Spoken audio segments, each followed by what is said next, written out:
We've reached a unique path in the NBA landscape when it comes to evaluating the NBA draft. It seems like each new class of future NBA stars, role players, and busts come with more and more intrigue as front offices attempt to navigate the future of the game. It's unpredictable in nature because, of course, that's the way the trends of the game have always been and will always be, but sometimes a prospect jumps out at you that just catches your eye because they offer something unlike anyone else in their class, even if we don't know exactly what that skill set would look like down the line.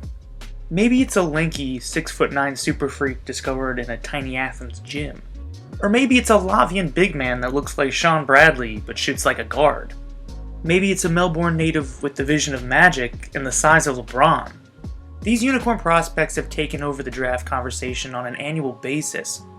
Last year's draft arguably had two of these kinds of players that looked like an athletic Adonis with LaMelo Ball and Alexei Pokusevski, but this year, it's Australian-born guard Josh Giddey. Giddey hails from Melbourne, Victoria, just like fellow Australian Ben Simmons, yet the comparison between the two Aussies doesn't stop there. The 6'8" 18-year-old with elite-level passing vision has drawn loads of comparisons to his fellow countrymen, and for good reason. Simmons is one of the only players in the league today that can be comparable to what Giddey strives at now and what he can become as he continues to develop. And in all honesty, there's a lot to his game that needs developing. Unlike Simmons, Giddey has yet to fully realize his potential on the defensive end despite his unique combination of size and athleticism. His positional awareness is fine, especially as a help defender like in this clip here, but as you can see on this possession, he doesn't commit to defending the roller nearly well enough, and it leads to an easy layup. And as an on-ball defender, he can get caught flat-footed by quicker guards, but his length and recovery speed do occasionally make up for it, like with this steal against Illawarra that leads to a transition bucket. On the offensive end, Giddey's scoring ability is also still a work in progress, but the potential is absolutely prevalent, especially when he gets aggressive on drives to the rim. It's clear that he's most comfortable as a primary ball handler in the pick and roll. He absolutely thrives in these situations, showing the ability to take or deny the screen and use his flashy handle and speed to get downhill into the paint, like with this play against Brisbane. As for his jump shot, it's not at a great spot as of right now. He shot just 29% from 3 last season, and his form is a bit on the slower side. Still, he's not afraid to pull it from deep at all, and occasionally you'll find some really nice clips of him pulling it up in the face of a defender in an ISO situation.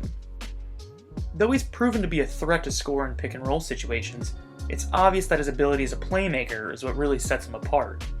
This play in that Brisbane game we referenced earlier is a phenomenal example of what he can do in these situations.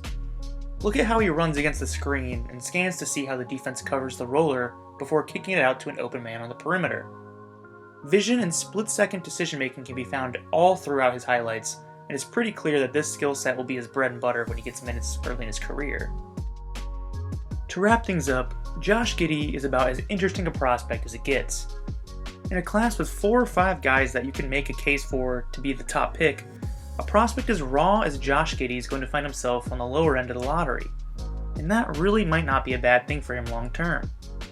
As of right now, Giddey's size and superior passing ability makes him an immediate bench contributor that can run a unit of backups as a setup man, but what he can become beyond that is anyone's guess.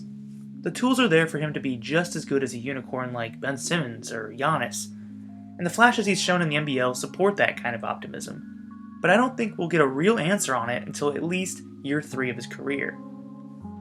Maybe by then we'll be comparing the next batch of super athletes to him. Thank you for watching my very first attempt at a prospect breakdown. I'd love to continue to do more of these, so if you can support my channel and provide some honest feedback, that'd be greatly appreciated. Thank you again, and maybe I'll see you next time.